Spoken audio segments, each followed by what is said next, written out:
مقبوضہ کشمیر ماہ مقدس میں بھی بھارتی بربریت سے محفوظ نہیں رہ سکا ہے۔ ضلع شوپیاں میں قابض فوج کی ریاستی دہشت گردی جاری ہے۔ نام نہاد آپریشن کے دوران فائرنگ سے 2 کشمیری نوجوان شہید کر دیے گئے۔ تفصیلات جانیں گے اس رپورٹ میں۔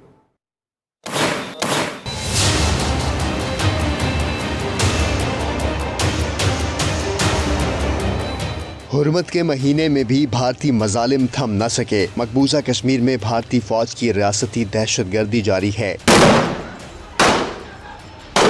کشمیر میڈیا سروس کے مطابق بھارتی فوج نے ضلع شوپیاں میں نیا محاذ کھول دیا ہے۔ ضلع ستی کا محاصرہ کر کے گھر گھر تلاشی کا سلسلہ شروع ہوا۔ درندہ صفت بھارتی فوج نے نام نہاد سرچ آپریشن کے دوران 2 کشمیریوں کو بے دردی سے قتل کر دیا۔ بھارتی فوج نے اپنی وحشیانہ کارروائیاں چھپانے کے لیے علاقے میں انٹرنیٹ اور موبائل فون سروسز بھی بند کر دیں۔